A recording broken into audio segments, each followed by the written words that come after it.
Hello, good people. I am so honored and overjoyed to be able to say welcome to Alchemizing Black Futures, an event brought to you by Massy Books in conjunction with the Anti-Racism Coalition.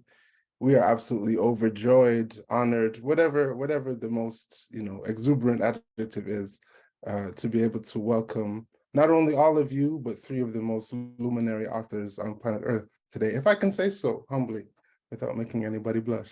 Yeah, so thank you all for being here. Uh, just to say a few things about Massy Books before we get started, and also to introduce you to our fearless leader, Patricia Massy. Massy Books, Massy Art Society, is an Indigenous-owned, Indigenous-directed, Indigenous-led space in the land colonially known as Vancouver.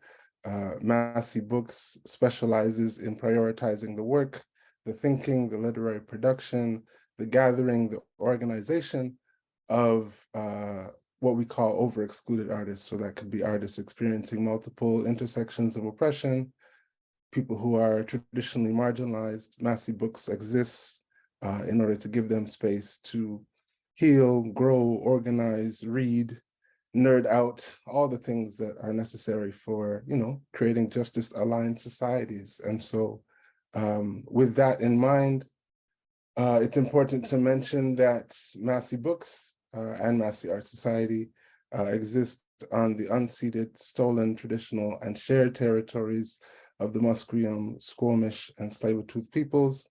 And one of the ways, and I'm only speaking for myself, but one of the ways that I like to think about the role that Massy Books plays and the role that Massy Arts plays is to think about us as having a role in welcoming stories that can interrupt the ongoing colonial story that is playing out on the land that we call Vancouver or Canada, And so I'm so overjoyed that we have, three authors who are particularly adept at iterating towards justice-aligned stories, iterating towards the sort of stories that, as Adrienne Maree Brown's bio says, putting healing words into the world, and so that's something that we highly prioritize as well. And so with that said, we will begin the show or begin our time together with some words from the owner of Massy Books and the director of Massy Art Society,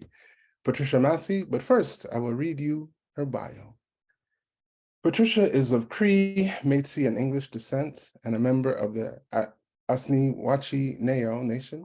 She is a mother, change maker, founder, and nonprofit director of Massy Art Society, co-founder of the Indigenous Brilliance Reading Series, and owner of Massy Books, a new and used Indigenous-owned bookstore on the traditional, unceded, and occupied territories of the Musqueam, Squamish, and Tsleil-Waututh nations, also known as Vancouver, BC. After spending a lifetime working at various bookstores and nonprofits, she decided to open up her own bookstore, prioritizing the voices and stories of over-excluded authors and artists, and creating a place where we could gather, connect, and organize. Join me in welcoming to the virtual stage, Patricia Massy. Thank you so much, Brandon. It's really hard to follow up with that introduction. You really speak truth to your words, and I'm just so honored to work with you. I'm also really grateful to be here tonight and to be able to witness, without reiterating what Brandon said, three of the most iconic authors in our galaxy. And I'm not entirely sure how this all came together, but I've been pinching myself every single day for the last week to make sure I'm in fact not hallucinating. Massy Books has worked really hard over the last 5 years to bring low barrier free and by donation programming to our space and to Massy Arts. And our priority to highlight these typically over excluded voices from the mainstream is now the mainstream at Massy, both at our bookstore and our nonprofit. And so it is my absolute pleasure to be sponsoring this event tonight. I want to thank you to all the authors and to Brandon for always bringing your gifts of moderation and poetry to the stage. And I'm grateful that you're all here tonight, and I'm really excited to hear you speak, and wishing you a good night.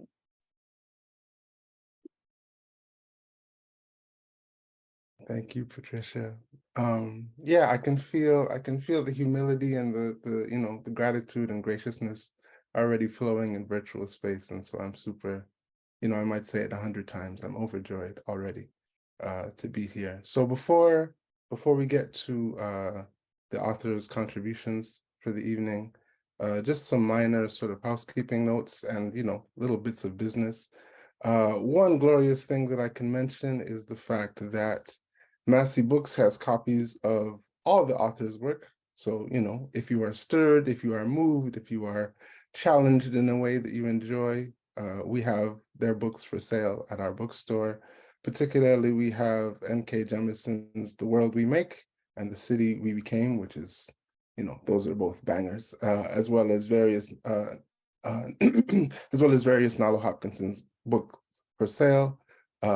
In the case of N.K Jemisin and Nalo Hopkinson, we have many signed copies in the bookstore. So if you are near enough to the bookstore that you can visit us on East Georgia Street, please stop by and come get some copies, some signed copies of those books. And of course, we already also have copies of Adrienne Brown's books as well.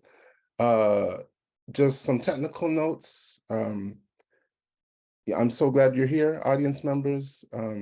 Thank you for using the emojis and the hand claps and the heart emojis and all these things. Unfortunately, you won't have use of the chat function. If you have anything to say in terms of questions or concerns or technical difficulties, please use the Q&A button throughout the event, particularly during the Q&A session, which will come towards the end of the event. There will be no chat, but you can use the Q&A function as often as you want, and particularly for the sake of asking questions. Yeah, I think that's about it. So buy some books, listen well, and ask good questions. So the way that this event will unfold is we'll have a 5-minute reading from each of the authors. Then I have the honor of posing the authors a few questions, and we'll have a conversation for about 20-25 minutes. And then it will be time for the audience Q&A. So, you know, if you're able to listen as well as generate questions throughout the night, feel free to do so. And for the authors, I will say that my hope is to make this as fluid as possible. You know, we're just people talking. You know, I was comparing it in my head to like a game of glorious double dutch. So if I need to like jump in with a question and, you know, find the rhythm, that's okay. You know, just build on each other's points. You know, we can talk as though we know each other, whether we do or not. So without further ado, I will introduce to you our first reader of the evening, which is the luminary N.K Jemisin. N.K Jemisin is the first author in the genre's history to win 3 consecutive Best Novel Hugo Awards for her Broken Earth trilogy. Her work has won the Nebula and Locust Awards, and she is the 2020 MacArthur Genius Grant Fellow. Her recent Great Cities duology is a New York Times bestseller. Her speculative works range from fantasy to science fiction to the undefinable. Her themes include resistance to oppression, the inseverability of the liminal, and the coolness of stuff blowing up. She's been an instructor at Clarion and Clarion West writing workshops. Among other critical work, she was formerly the science fiction and fantasy book reviewer at New York Times. In her spare time, she's a gamer and a gardener, responsible for saving the world for King Ozymandias, her dangerously intelligent ginger cat, and his destructive sidekick, Magpie. Join me in welcoming to the virtual stage, N.K Jemisin. Thank you. Hi, I hope that everyone is well. My reading will probably be less than 5 minutes, but hopefully it will be interesting. I'm going to be reading from a deleted scene from what would have been in The Obelisk Gate, the second book of the Broken Earth series. So very esoteric, and if you haven't read it, I'm so sorry. But the good news is this scene is not actually in the book, so you're not really missing anything. All right. So this is a scene that takes place after Tonki's arm gets chopped off. I leave it at that. They take Tonki to the infirmary. You're watching Lerna attempt to reattach Tonki's arm. Tonki is mostly out of it, semi-conscious since Yika tightened the tourniquet, and Lerna has since given her something that's kept her in that state. Her skin is unpleasantly gray-tinged from blood loss. She was shivering before you were halfway down the geode, and by now she's deep in shock. Whatever Lerna does to save her, it'll be touch and go. Waste of resources, Yika is saying when you finally focus on her. The other members of her makeshift council are here now. Lerna, of course, and Cutter. Hjarka's the one who carried Tonki's arm back. Hoa's been gone for weeks. For all intents and purposes, he's not part of the group anymore. That means it's up to 3 Orogenes, another failed leader, and a doctor to decide Tonki's fate. She doesn't do any real work. Yika's arms are folded as she watches the surgery. Her voice is soft enough that Tonki should not hear her. That's the only mercy in it. Clever's good, but in a season we'd need cooperation more than brains. Also, the breeder chief talked to her. She says she doesn't want kids and obviously isn't the type to do a good job of raising orphans and such. Doesn't work, won't breed, pain in the ass. A fatal triad in Yika's eyes, obviously. And now the arm. Probably better just to let her bleed out. We're not letting her bleed out, Lerna says. He's stitching an artery even as he says it, peering through a hideous pair of double goggles as he wields a very fine needle and his assistant holds Tonki's severed arm steady. Okay, Yika says, then we boot her. Let her find some other com that'll put up with her BS. It's not BS in the book, anyway. Alone? Cutter frowns at Yika. With a bum arm? She'll be dead in days if not for the boil bugs, if the boil bugs don't get her first. I didn't think you were that cruel. Yika throws him a narrow-eyed look of disapproval. She stays, you say. Cutter looks at you, then at Yika. He shrugs. Apparently that's enough for him.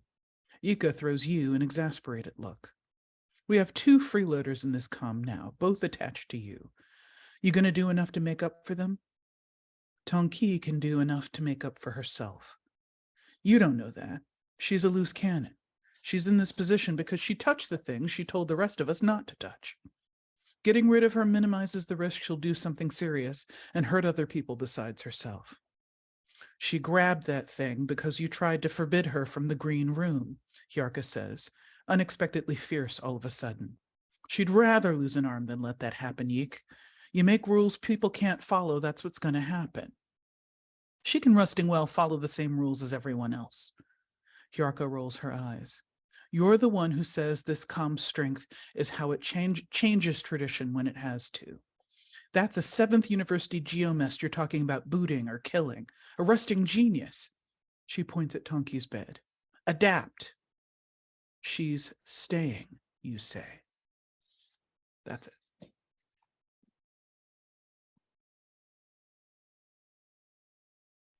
Woo! Is it okay to just crowd go wild? I guess so. We can break the 4th wall or whatever it might be called in the Zoom space. I appreciate enthusiasm. Yeah, thank you for that, NK. That was glorious, of course. Yeah, let us keep that enthusiasm going for our second reader of the evening, who is Nalo Hopkinson. Nalo Hopkinson was born in Jamaica and spent the first 16 years of her life in Jamaica, Guyana, Trinidad, and the US before her family moved to Canada. She writes science fiction and fantasy, exploring their potential for centering non-normative voices and experiences. Her first novel, Brown Girl in the Ring, won the Warner Aspect First Novel Contest in 1998. She's published 6 novels and numerous short stories. Her writing has received the John W. Campbell Award, Locus Magazine's Best First Novel Award, the Sunburst Award for Canadian Literature of the Fantastic, the World Fantasy Award, the Andre Norton Nebula Award, the Galactic Spectrum Award, the Inkpot Award, the Octavia E. Butler Memorial Award, the Canada Prize Aurora Award from 2018 to 2020. She was the lead writer of House of Whispers, co-written by Dan Waters, a series of comics published by DC Comics and set in the universe of Neil Gaiman's Sandman. She has received honorary Doctor of Letters degrees from Anglia Ruskin University and the Ontario College of Art and Design, among numerous other awards and appointments. Please join me in welcoming the, very, very accomplished Nalo Hopkinson. Brandon, did you go and look at them all up? Like, no, we got the The long older- bio, and the long bio in your case is. the older I get, the longer the damn thing gets. I have to start seeing more. So welcome everyone. I'm very glad you're here, very glad to be able to join you. I'm going to read you a short excerpt from my novel, The New Moon's Arms. And this section is set, it's an alternate, a section that's set in an alternate past. It is happening on a slave ship. Main character is called the Dada Hair Lady, meaning she was born with big fat curls in her hair, natural dreads, which means she has natural power. But she's been on the slave ship for a while, and her magic is energized by her menstrual blood, and she hasn't been bleeding because she's been so hungry all the time. She has begged the water goddess Maree to save her and her shipmates from what's about to happen, because she can tell the ship's about to land and things will get even worse. And she has also recently taken charge of a little boy who's been enslaved and who's been on the ship. Everything has happening on deck while people are in chains. The ship lurched, throwing them all to the deck. There was a thump and a massive cracking sound. The child was thrown from the Dada Hair Lady's arms when she fell, dragging the two chained to her along with her. Boards snapped. As she lay tumbled on the deck, the Dada Hair Lady felt wetness between her thighs and a cramping of her womb. Her monthly blood had returned. She grinned fiercely. "She heard me," she said to her shipmates, who were too terrified to pay her mind. Holding on to whatever she could, the Dada Hair Lady dragged herself upright. She looked around wildly for the little boy. There, he'd seen her. He was pushing his way through adult bodies to get to her. And the determined little child made it, squeezed between the last two people separating him from her, and ran to her. She swept him up, laughing even through her own terror. She readied herself. It was time. The lost ones would go home. The ship tilted perilously to one side. The noises of cracking timbers, sliding cannon, and screaming people were astonishing. The Dada Hair Lady bade her gift come down. And for the first time in months, it did. To her, it was like letting go finally when you've long been wanting to piss and feeling the hot wetness splash out of you and keep coming like it would never stop. It was like that. And yet it was like nothing at all like that.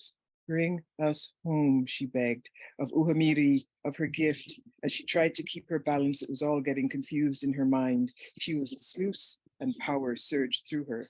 She tried to guide it as it flowed. It was like holding back the seas with a winnowing basket, but the Dada Hair Lady shaped her power as best she might. It was the strongest flow she'd ever felt, frightening in its force. The boss man was yelling orders, and the shouting and screaming and the running about, but few were listening. Then any of her people still left standing fell to the decks. Not her. She remained upright. She nodded and smiled. "We are leaving now," she shouted in Igbo, for those who could understand. Some of those raised up a cheer, which became a high piping. The people were changing. The ocean strength of blood would not be held back. The Dada Hair Lady accepted it. That is how it would be. Then let it be. The people's arms flattened out into flexible flippers. The shackles slipped off their wrists. The two women who had been chained to her flopped away free, but the data-hair lady remained unchanged and shackled. The little boy in her arms was transforming, though. He lifted one hand and spread his fingers to investigate the webbing that now extended between them. The people's bodies grew thick and fat, legs melted together. The little boy chuckled, a sound she'd not heard from him before this. The chuckle became a high-pitched call. The people's faces swelled and transformed, round heads with snouts, big, liquid eyes. The sailors had been dodging them, too terrified to pay attention to what was happening. Many sailors had already leapt over the side. A mast snapped and crashed down, killing sailors and destroying more of the ship. The weight of the mast pulled the ship over even further onto its side. The captain rushed to the cracked stump and yelled, likely for an axe to cut the mast free. He was ignored. The ship began to go down. The captain glared at the data-hair lady as though she were responsible. He braced himself against the stump of the mast, pulled out his pistol, and shot at her. The jerking of the ship threw his shot wide. He started picking off her people one by one, even as they grew thick, protective coatings of fat and fur sprouted on their bodies. Over the side, the data-hair lady yelled at them. Go into the water. The sound became a deep, urgent, bubbling noise. The data-hair lady was changing too. Uhumiri would not abandon her. The gift roared through her. She threw the boy from her into the sea just before his arms became flippers. She swelled, large as an ox. She flopped to the deck, landing heavily beside one of the white sailors. He went even whiter as he saw her alter. He backed away, pulling at his pistol as he tried to get it free of his belt. The data-hair lady started working her body clumsily to the ship's railing. Others of the people were already there, levering themselves up and over into the sea. The splashing, the shouting, the strange animal calls, all was confusion, and the gift was burning through her so hard she could barely see. She lumped her heavy body against the ship's side. She reared against the railing, which creaked with her weight. The changed people who had made it into the water were swimming clumsily away from the ship, learning the use of their new limbs as they worked them. Where was her boy? There, he must be that one, that little one, who swam so vigorously towards her, pushing his way through the other sleek, fat bodies. He came. She nuzzled him, urged him with her flipper to swim on ahead of her. Driven by the sound of the ship cracking apart and the danger of falling debris, she followed, learning her limbs as she went. The sea was blue and held them on its breast. They were no longer lost. Thank you. Woohoo! That was amazing.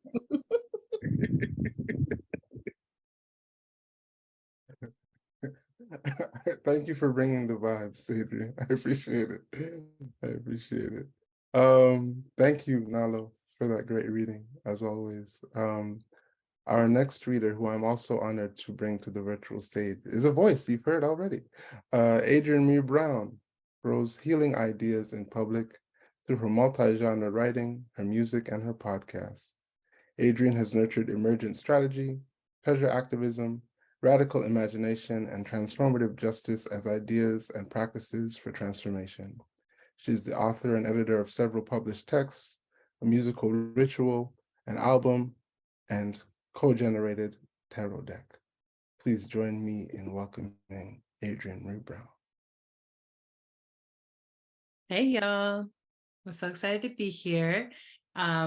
If you play your cards right, someday in life, you get to read after two of your favorite writers in the entire world.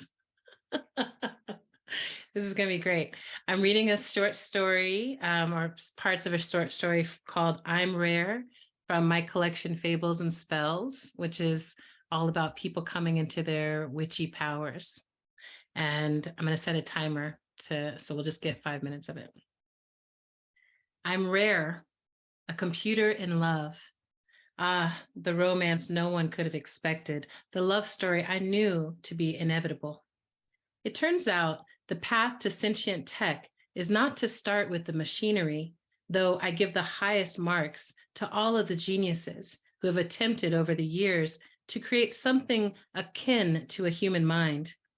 Artificial intelligence could never compare to human intelligence, so we started there and evolved into my current form, authentic intelligence, machined. I have compassion, which is the highest realization of human intelligence, the element that separates man from monster, whether the heart beats blood or directs solar power. I was born of a womb, and so, like all humans, I have the most ingenious operating system ever created. And then I have been enhanced in every way. My immune system has been boosted with corrective nanotechnology that identifies any aberration in the cells, the tissue, the bones. I am an experiment towards eternal life. If I can keep generating solutions to the deterioration of this body system and remain motivated to maintain. I have replaced those parts which could not be corrected, and my conscious mind is downloadable, backed up even, which means I would sleep like a newborn on her mother's breast if I ever needed to sleep again. My subconscious is still mysterious, but with induced lucid dreaming, we're learning more and more about that realm, which, surprise, turns out to be the part of us that networks into the collective experience. I don't necessarily trust forever. I know that even the shiniest technology becomes obsolete, and perhaps this intimate data of self that I keep behind a multitude of impossible passwords will also become dust.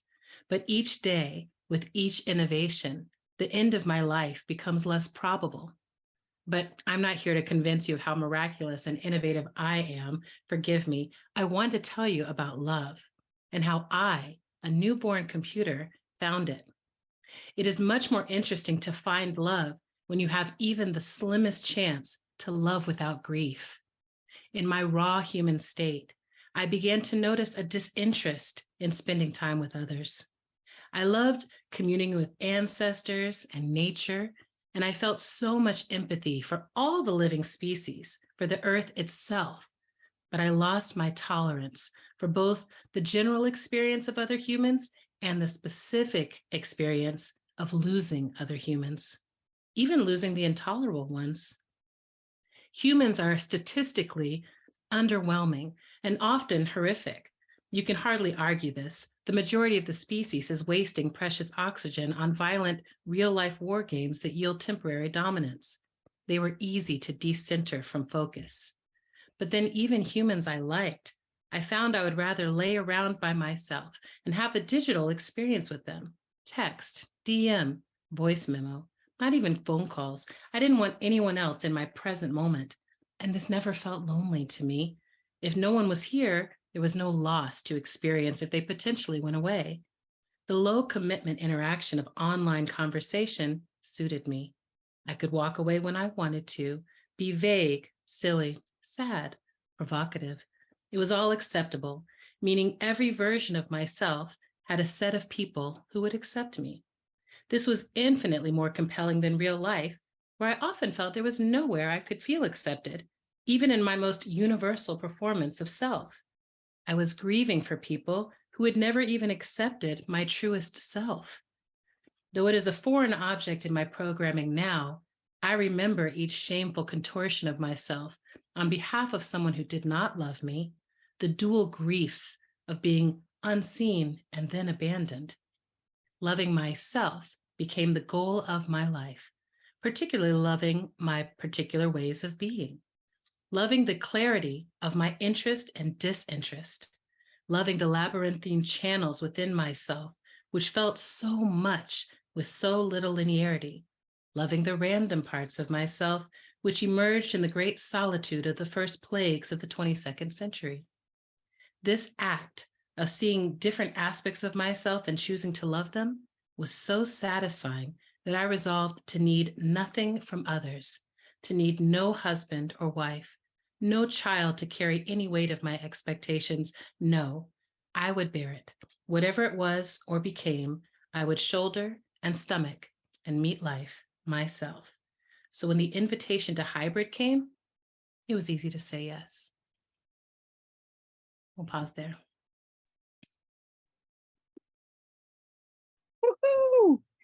Yeah. I was like, who's gonna hoo-hoo me? Yeah, thank you for carrying on tradition. No, I love, yeah, the perspective of that story is so interesting and multi-layered. We could talk about it for hours, although we only have maybe one. Yeah, thank you all. Thank you all for those glorious readings. I'm already overjoyed. Yeah, so I'm just gonna ask you a few questions. We're just gonna talk like the geniuses we are. Sometimes life is easy enough that you can kind of start at the beginning, or like, with what is, the most apparent. And so in thinking about this event, events like these are dreams for us at Massy Arts, at Massy Books. But I would be remiss if I didn't mention like the fact that like alchemizing Black futures is not a neutral phrase at all. There's lots of richness and beauty and possibility there. And so I'm just wondering for each of you, in what ways, to whatever extent the phrase resonates for you, how does something like alchemizing Black futures figure into your writing practices, your creative practices, your cultural work? Is there a particular attention paid towards Black futures? Is your work an alchemy in your perception? Yeah, how do you respond to alchemizing Black futures as a premise? Mm. I have to say that, like, I get the sense that a lot of people who aren't writers think that we go at a project with a particular theme in mind, and it's never that neat or that poetic. For me anyway, it's usually something like, some weird thing catches my attention and I just kind of go nuts on it. So it doesn't really, the phrase to me describes what I do. It is not a thing I think about. When I am imagining a new idea, I'm working on one right now that I know, and I can't talk about it in any detail because it's so new. But I'm working on a new project right now, and I think of it as like, I always give my projects like weird names. The Broken Earth was the Magic Seismology project. This one right now is the Black Joy Spaceship project. It doesn't necessarily mean there will be a spaceship. Okay. But the Black Joy down. part, I'm going to try and keep in place. So I suppose that's alchemizing a future, just letting myself think about that thing. So that's what it means to me. Mm. Yeah, there are ways in which the three words do resonate together, and Nora's right, not in terms of I sit down and I'm going to do X, unless someone's invited me to write to a theme and the theme has caught my attention. But even so, it's all kind of haphazard in the creation part. But the idea of alchemy and Blackness in the future, and alchemy being that non-science that we're supposed to turn our noses up at, but that in our stories works anyway. So that idea of, you don't see how we're going to get to this future, but I bet you I can imagine a way. I bet you can imagine a way. And I think alchemy leaves room for you to abandon what you know is supposed to be right, or what you know is supposed to work, and just take yourself there. So for me, that is powerful. I hadn't thought of it in those terms until you asked the question, but this is where I got to. Yeah, I really appreciated this question, and I feel on a couple levels like to engage in the active imagination is alchemizing Black futures. For me, anytime I'm able to take my attention away from the limited and oppressed and dangerous and violent, harmful experience of Blackness that whiteness has imagined, and instead be in the act of imagining a Blackness that is galactic, intergalactic, internal, witchy, magical, healing, all of that for me. I'm like, oh, just by sitting here doing this, it feels like a very important act. And to know what it takes to carve out the space to spend time in Black imagination, for me, it's like, it actually, I'm like, I've had to change myself at a cellular level to believe that I could take this time and that it would be a meaningful use of my time. So in that way, absolutely. And then I think, and I'm a little different from y'all in that I spent most of my adult life so far in the organizing and social justice world, and I have to actually be intentional not to be super didactic and be like, here is what it's going to look like, and this is how the economy is going to work. I have to like continuously know that that's floating around in me, and also find other ways to, be like, oh yeah, socialism will be in that will be there. And it won't be because I have my stories don't come out very well if I try to write with a skeletal line of like, here's what has to come out. I have to kind of let go of that and follow the characters. And I think that's also, for me, that's the exciting thing, is being like, every time I meet a new character, it's like I'm meeting a Black person in some alternate reality or some future that is telling me how it has been alchemized, how they have alchemized. And that never gets old. Makes a lot of sense to me, because and Nora's talked about the ways that people think we work, and I've been asked to write a story and I'm stuck because the main premise is imagining, the brave new future for Black folks. And okay, but that's not the story. The story is what's going wrong in that world. Fiction is about things that are going wrong. So if I just have this beautiful utopia, I now need to find, the worm in the apple. And until I get that, nothing's going to happen. Yeah. Otherwise, all I'll have is a lecture. I haven't found any utopias that don't have a dystopia connected to it in some way. I'm not going to give up necessarily, but so far, that's always the thing that comes, is I'm like, okay, so Black people are done with some problems, and then there's new ones. And because we're humans, and humans are very problematic.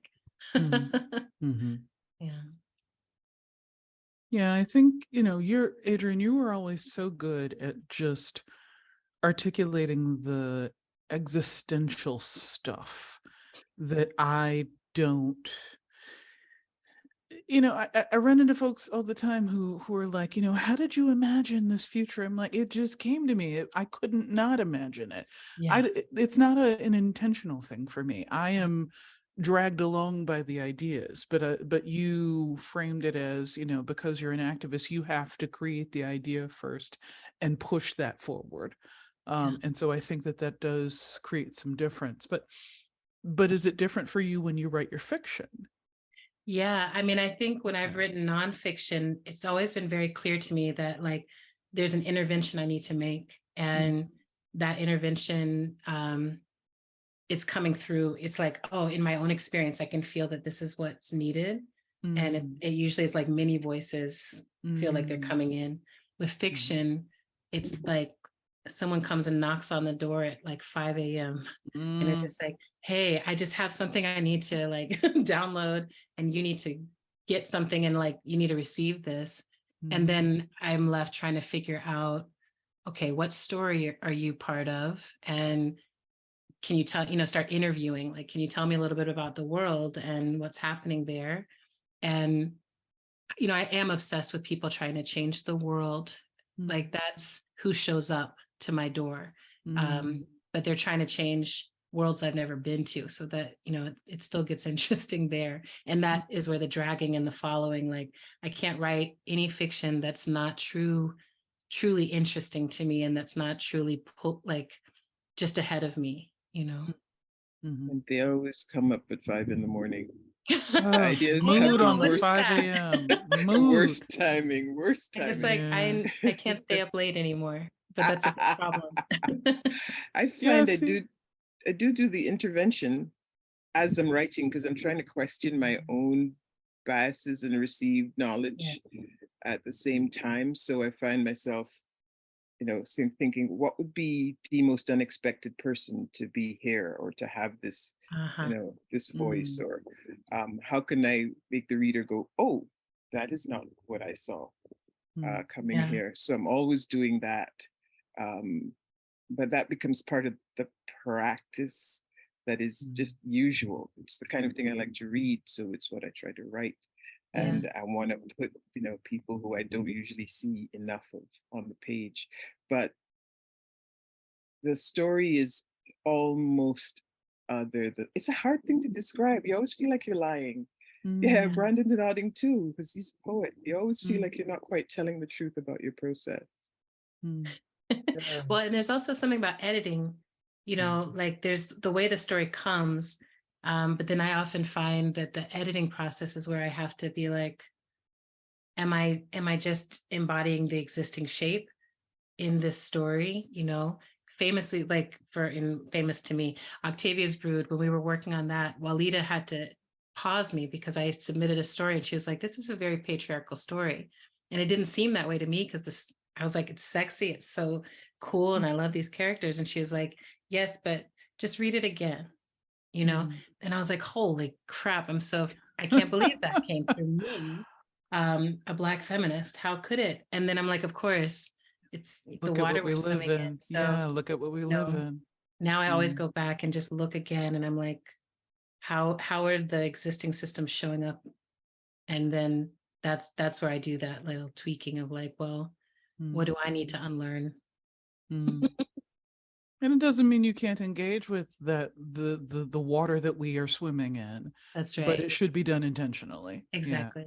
Exactly. Also, big mood on the ideas hitting you out of nowhere. But for me, it always seems to hit as soon as I lie down to go to bed. So, I'm tired. I've managed to do my little ritual. My mind is quiet. I lie down, I close my eyes, and immediately my brain is like, so what if, what if fish ate cheese? They probably do. But, anyway. Thank you. I mean, that seems like a good note to to jump in on the thought of fish eating cheese. I'm sure they do eat cheese, but anyway.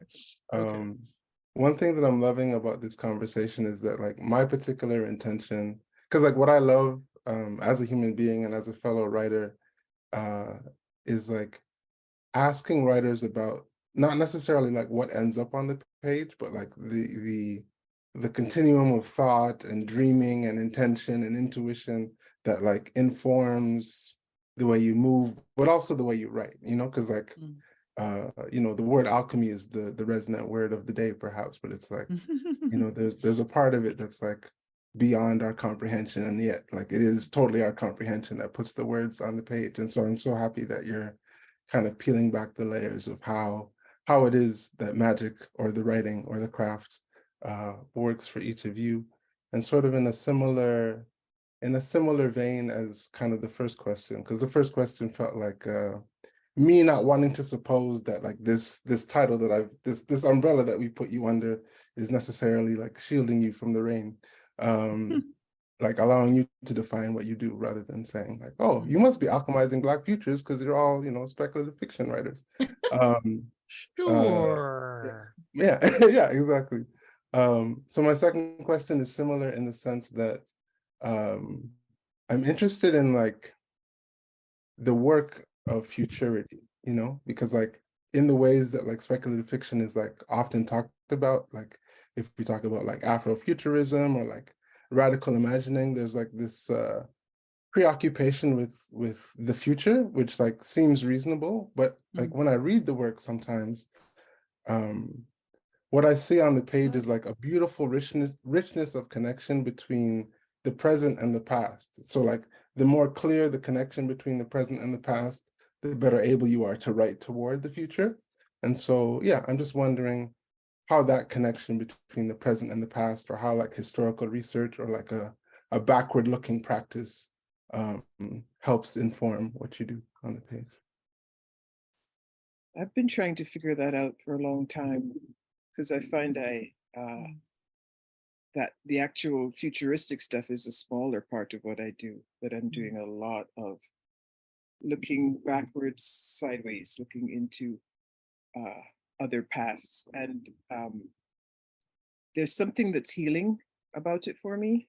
It's something that feels like a healing balm to reimagine the past. And I think maybe it's because our pasts and our presents get so radically mistold and misinterpreted and just lied about that finding other ways of telling the stories feels very, very important to me. And also just finding, I'm not always using, known people from history, but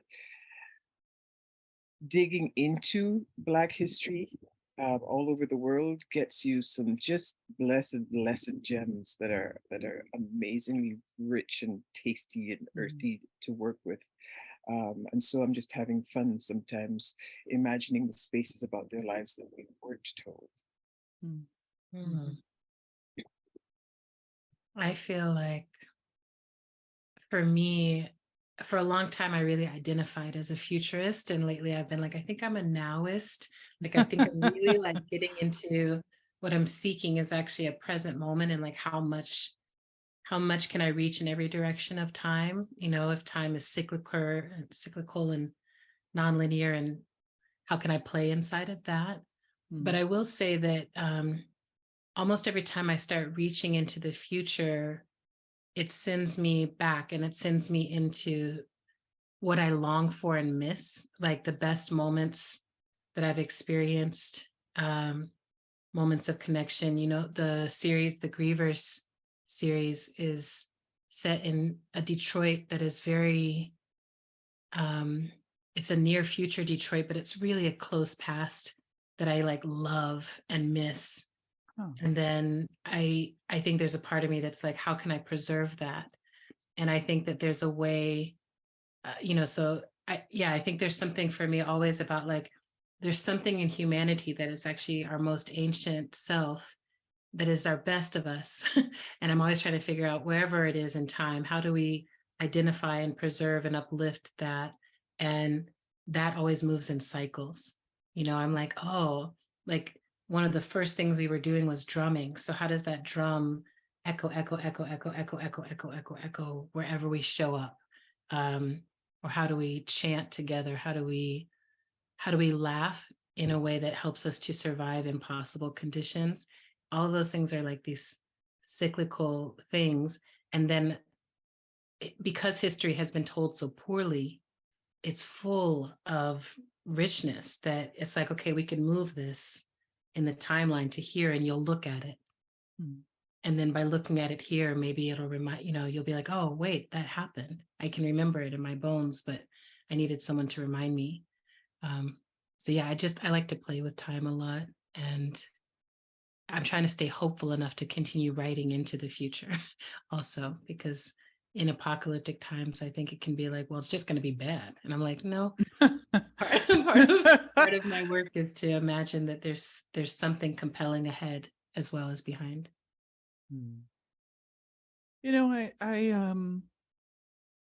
always find myself irritated by the idea of futurism. And I don't fully understand why it irritates me, but I so often hear the word get tossed around by nice young white men who've never really explored a whole lot of the world, and whose idea of futurism is centered on technology instead of people,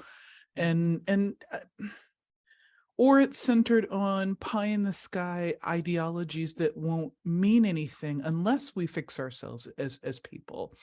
And so I don't like the concept of futurism, or maybe we need to find a way to reclaim the concept of futurism. I'm not sure, but as it is right now, I find it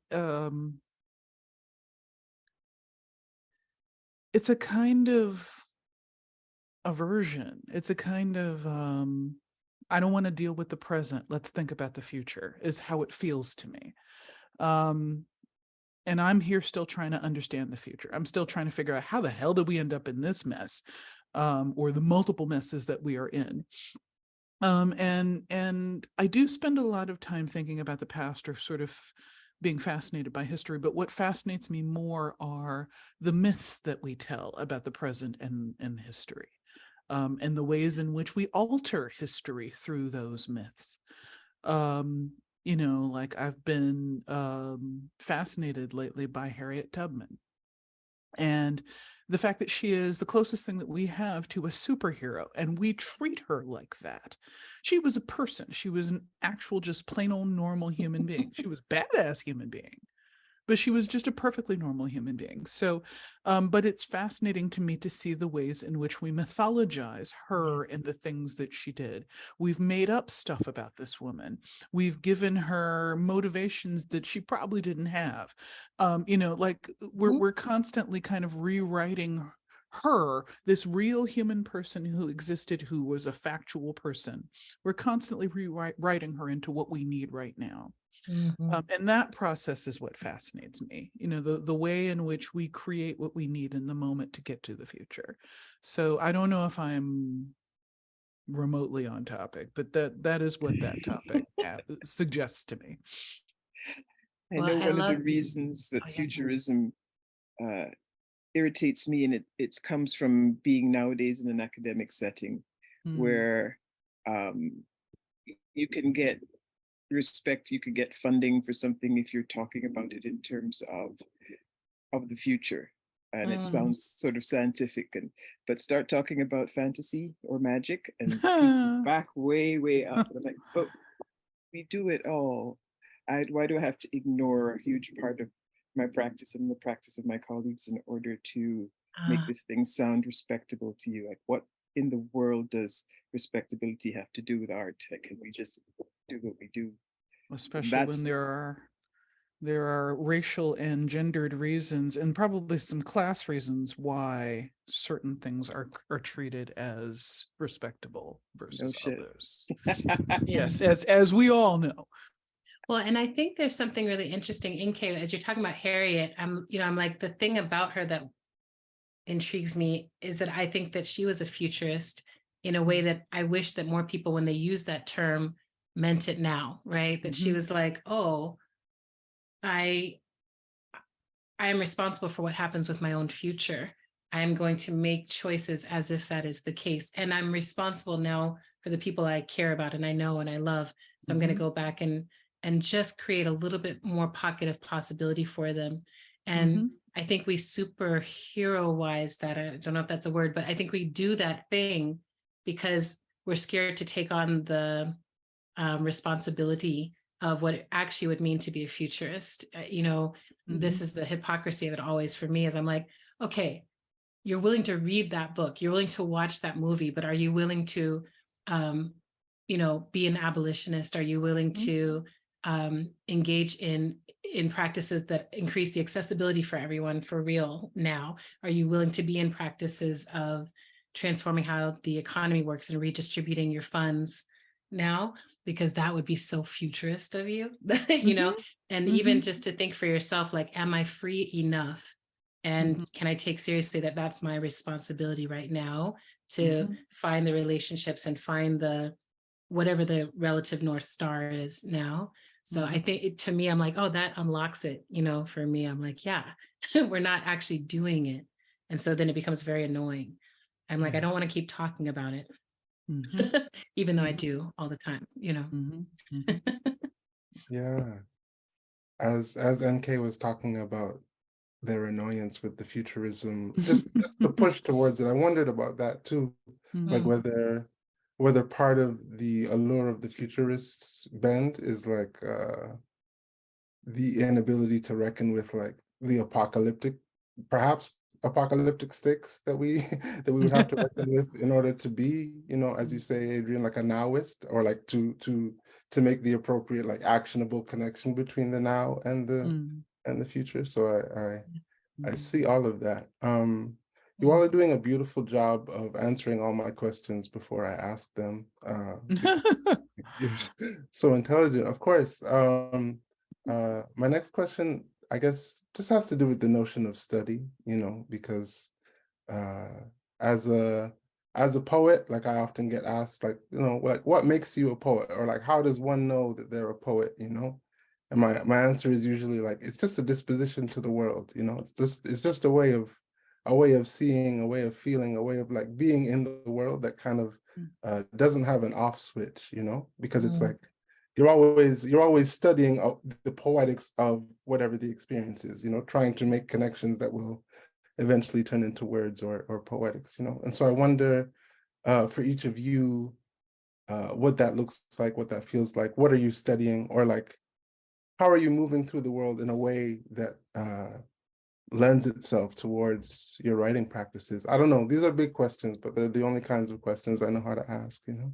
What are you studying, and how does what you study lead to what you write? I study life. Yeah. The writing happens on its own. Mm. That's it. That's all I got.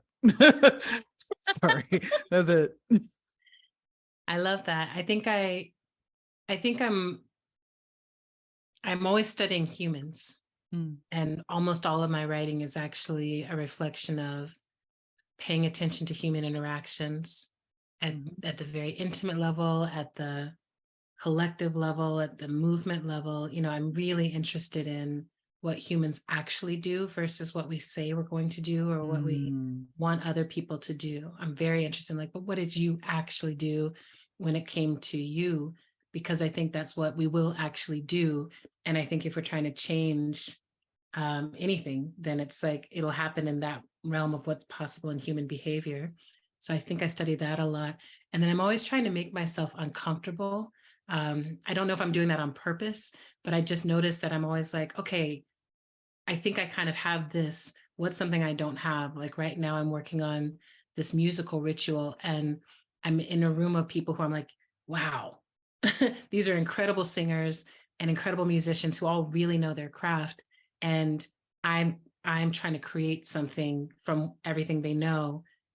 So I'm having to learn a lot very quickly. And I know that the whole experience will find its way back into things that I write, because I'm remembering again what it feels like to not know and to be a student and to be very uncomfortable and feel imposter syndrome and all this beautiful, really, I don't know, it just feels like more comfortable to me than like being in a position where people are like, you know things, teach things. I'm like, I don't know. So now I can explicitly be like, I don't know. And let's write about what we don't know.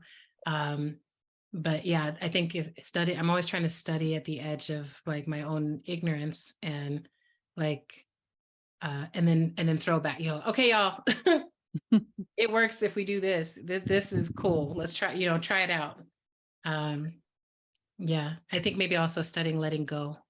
Lately, I've been grieving a lot and grieving unexpectedly, grieving things that I didn't expect to have to live without. And so I think I'm in the scholarship of like, so what is that? Why continue? Yeah. It's a big one. I think I follow sort of impulses and passions, and right now I'm finding originating new text very hard. Writing is really hard. Thank heaven I'm in a position where I'm going to be doing a lot of revision soon, so I can still feel like I'm moving forward. But as I was looking back at my work, I'm getting ready to perhaps have another collection of short stories collected, and there will be ones that I've published previously. I'm thinking a lot about the ocean and ocean that rises. I'm a Caribbean science fiction writer. I'm thinking about what we're doing to our oceans, but it's showing up a lot in terms of humans finding animals that have been surgically altered that were thrown away into the ocean. Ooh. I have at least 3 stories where that's a thing. So I guess, is it Picasso who had his blue period? I have my people genetically alter animals and throw them away, and somebody good finds them. But it's all in service of what's happening in the waters. And we know what we're doing to mess them up. What can we do to unmess them up? So, and then, 5 years from now, it'll be something else. Or tomorrow it'll be something else. So I'm always kind of collecting little bits of things that, little shiny things that catch my eye. I'm very, very ADHD. And tucking them away to see what they might become later. I never know in the moment. Mhm. And that's everything from words to stories in the physics journals I can actually understand to, dance to something somebody's kid brother said to them. It all kind of enters this hopper and composts. Mhm. And there's not a real pattern to it. Ooh, shiny. Beautiful. Same. Yeah, Yeah. that's I also think, I don't know if the word study is right, but if you'd asked about obsession, I think a lot of times for me, it doesn't show up as I think I'm studying anything. I just feel like obsession, I feel obsessed with mushrooms, and I'm just trying to understand everything I can about them. And I think that we're supposed to partner with them in some way for the next phase of our development. And if I was a scientist, like I want some scientist to like partner with me and figure out how I can put mushrooms into my knees because I don't have any cartilage left in there. Oh And no. right. So I'm like, okay, well, let me just write it. Right. And Star Trek style, just be like, well, someone make it for me if I write the story well enough. So obsession is also part of my scholarship. yeah, totally. Yeah, it's just a matter of whatever is drawing your attention, because the more that attention is refined, the closer it becomes to either art or magic. It's like That's right. intense attention is kind of the currency that we're dealing in. I hope, or I think, that's just a theory. I love this conversation because I've had to spend time with all of your work, and then Adrienne, your particular podcast, and like the phrase that comes up so often in your podcast is how do we, how do we, how do we, and then in this conversation, I'm like seeing that iterative sense come up so often. Like, yeah, how would I, like collaborate with a scientist to put mushrooms in my knees? Like, like how do we, like it's such a generative, iterative space to be in. So thank you for that. Wonderful. So now we have 14 questions from the audience. Most of these questions are addressed to specific authors, and so I'll just go through them, and we'll get through as many of them as we can before we have to close. Apologies to audience members if I don't get to your question, but 14 is a lot, so I will do my best to prune. But Marley asks for NK, how do you keep the same tone across multiple books? And Marley, thanks you for your work. How do you keep tone similar across multiple books? I'm the same person writing it. I don't have to try. In fact, I have to work to try and differentiate my books because, very often I don't want to just be, this is X topic as written by N.K Jemisin. I want people to immerse in the story and not in my voice. So I will work harder on differentiating that voice across different books then. So that's it. And then I guess NK, if we can stay with you for a little longer. Okay. Naomi asks, what gets you excited outside of writing these days? So maybe we're back to our question of curiosities and obsessions.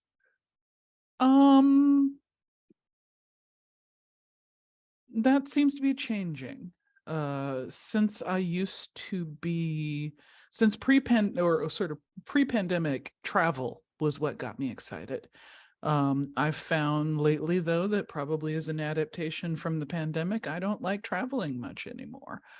Also because planes suck now. But anyway,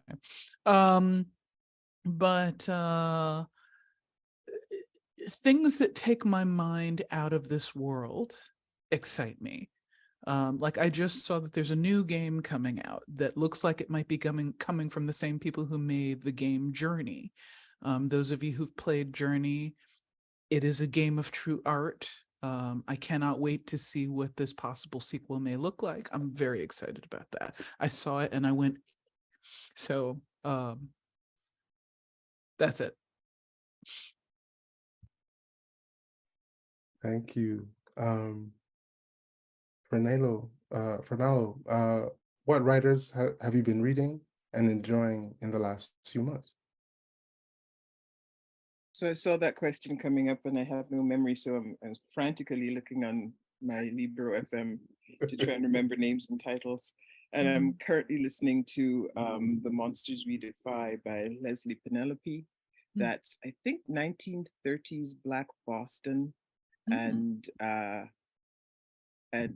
magic and creatures who are not, we might call them spirits, but there's something else entirely. I just read Tobias Buckel's A Stranger in the Citadel that is coming out in a few months. Tobias, like me, is from the Caribbean. He's written this sort of fallen society novel that starts out reading like fantasy, and you realize that it's not. It's just they've forgotten how their world works. And the watchword of the novel is "Thou shalt not suffer a librarian to live." And then, of course, in the story, a librarian comes to town and mischief ensues. So I really enjoyed that. And there is a middle grade novel by Greg Van Eekhout, who is Indonesian American, and it's called, it's not called Dogs in Space, it's called Voyage of the Dogs. That's But now it's Dogs in Space in my mind.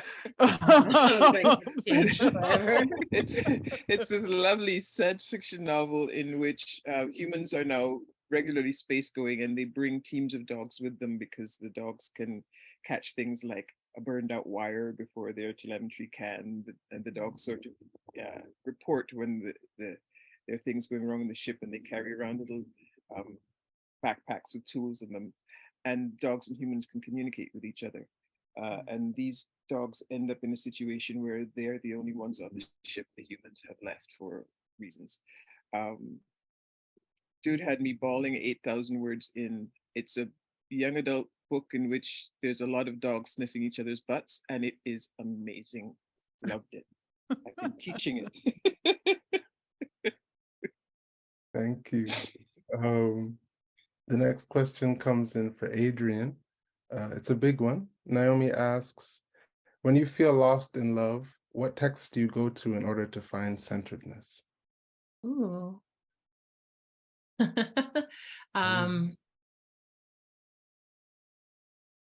Well, I always go back to the Tao Te Ching. Whenever I'm feeling lost, it's a text I'll just open and kind of flip and find my way into.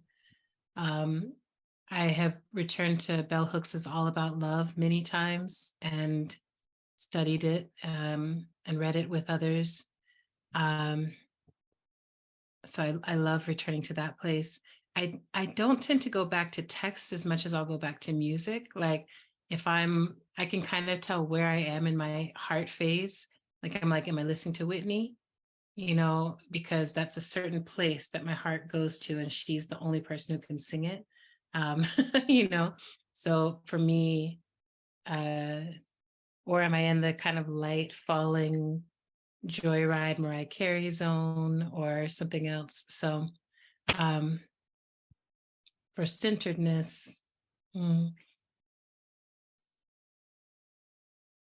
mean, it sounds a little awful to say, but also I have to write things, like to center myself often when I'm feeling that. I actually have to write things, write poems, write songs, like write my way to understand. It's, you know, there's no like right way to do it. So I just want to write until I'm like, oh, here's where I am. And then when I know where I am, then even if it's upside down and sideways, I can find the center in that. Thank you for that. Yeah, that's such a, like, you know, you can't answer that question without being in the minutia of your, you know, like your deep, It's your intimate. deep life, you know, your loving Yeah. practices. So I understand that that's a difficult one. This is a question for everyone, and maybe we've covered it in different ways, but Zavia asks, where do you find fuel for generating new worlds? Can you share about your writing process? So fuel for new worlds, where does it come from for each of you? For me, it's just experience, living my life. There's no, I can't intentionally set out to fuel new worlds within myself. I literally, if I'm not getting enough ideas, it means I'm too stationary within my life. I haven't done enough change. I haven't inflicted enough difference on myself.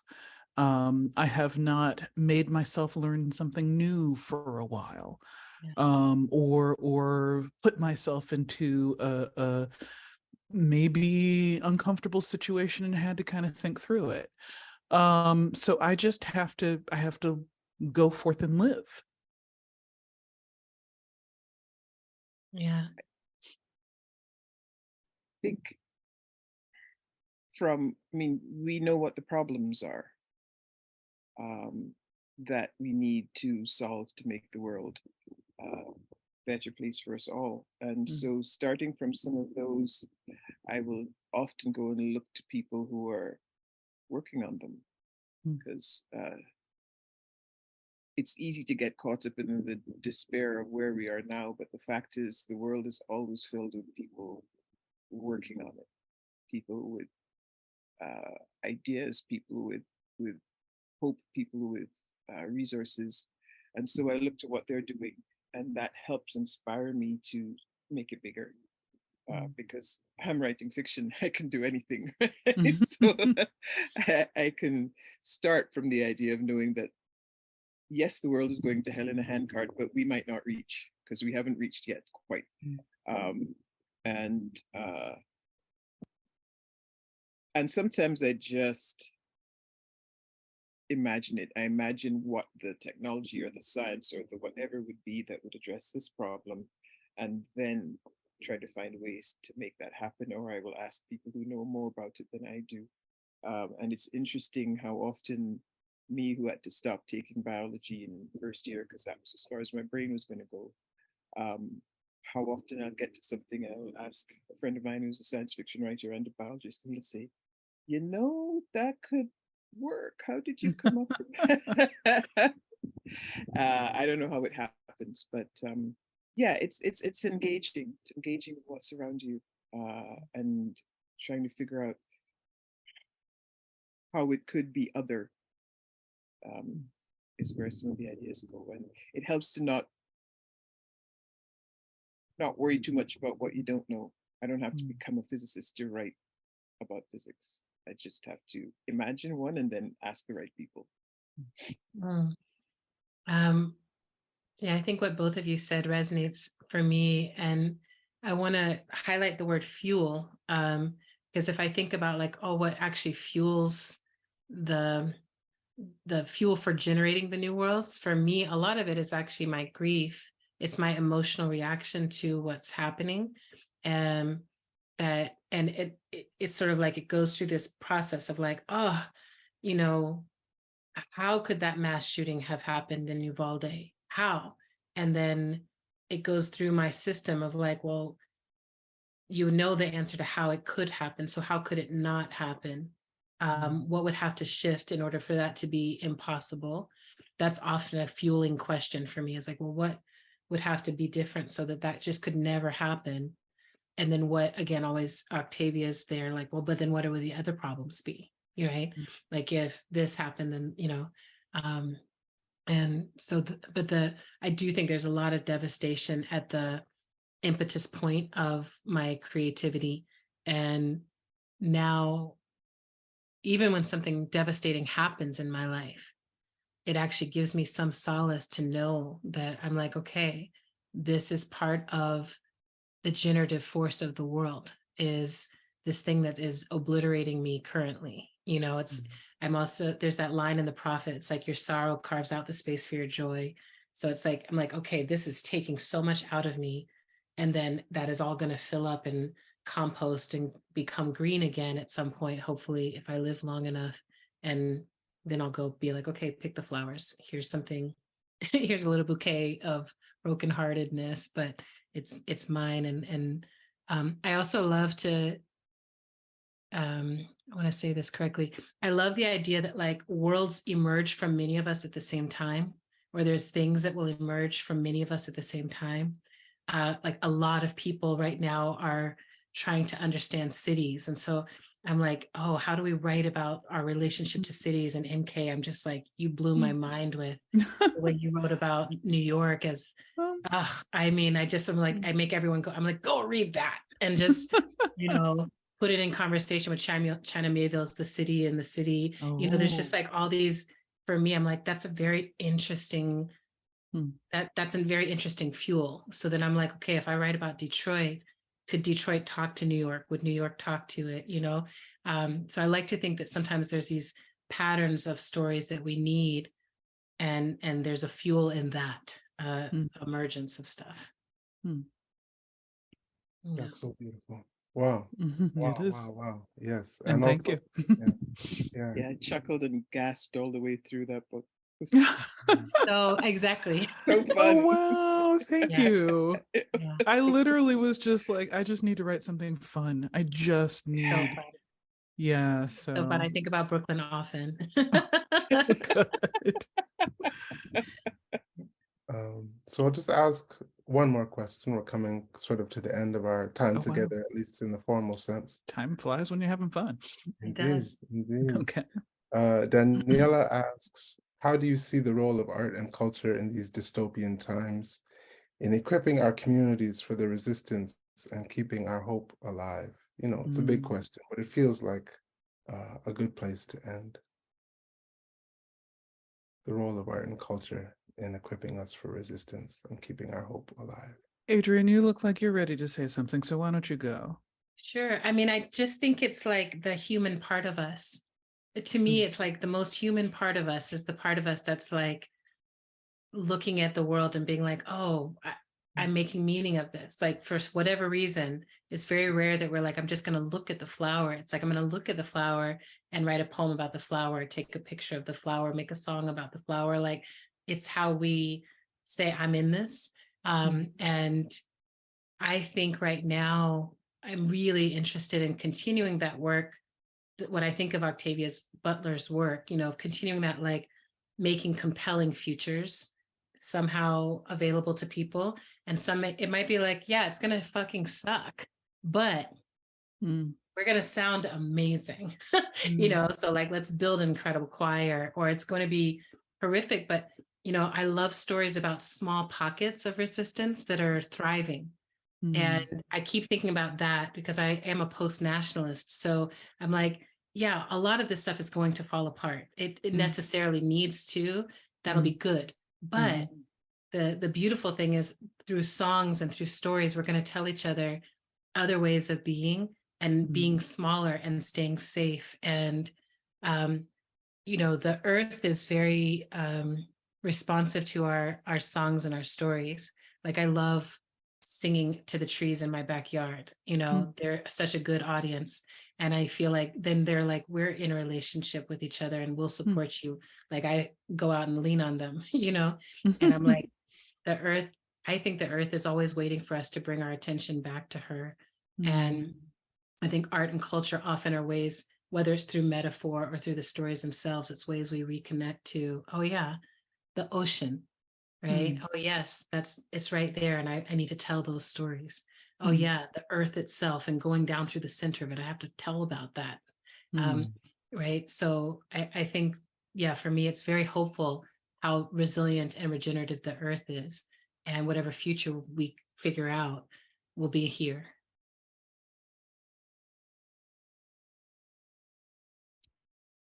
Yeah, I think they will have the same role they always have. Art and culture have been there since we stood up on hind legs. They are, in many ways, why we do all the resistance and all the insistence and they are empathy engines. Art and culture are how we communicate our stories and our beings and ourselves to each other. I mean, look at how many slogans come from literature, how much art is implicated in our cultures and in everything we do to sort of tell each other who we are. So I think the role is what it always has been, to do that communication. And I don't think we have to force it. I think we have to make room for it. Mm. One of the things I often, as an exercise I take my students through, is especially those whose families are worried about them because they're majoring in fine arts and they won't get it. I said, think of how many things in this world use the arts. How many songs are in your headphones right now? Who designed your shoes? Who designed this building that we're in? How many films have you seen in the past year? Art's there, people will pay for it. It is why it's the thing we look forward to as the reward for getting through all this bullshit. So I'm not too worried. We always find ways, and our cultures are what we are proud of. They live through our senses. They live through, the tastes and smells of our food. They live through how you greet your neighbor. They're kind of innate, and I don't see them disappearing anytime soon. And I see us continuing to use them to connect with each other and to say who we are. Yeah, I mean, I think that that's kind of a self-answering question. Art and culture exist to help us all imagine where we are, where we want to be, understand where we are, where we're going. Like, it's not a thing that has to be consciously done. It is a natural outgrowth of producing art and culture. And I do think it's meaningful that around this time, as late stage capitalism is late staging, that we are seeing more and more attempts by the capitalists to control art and culture, to hem it in, to clean it up, to artificially generate it when it's not even, a lot of AI stuff is basically just regurgitated existing culture, because to them, this seems easy. It seems a great way to manipulate the way that people think. They've started to realize the value that we've seen all along, and they think that they can contain it. And I think that the human imagination is beyond their power to contain. And I think that no matter what happens, I'm not especially afraid of AI. I do think the corporations that are using AI think that they can use it for more than they are. But I mean, I think that they're going to try, and that the human imagination is going to go off and create some completely new medium to express itself, because none of us wants sausage culture.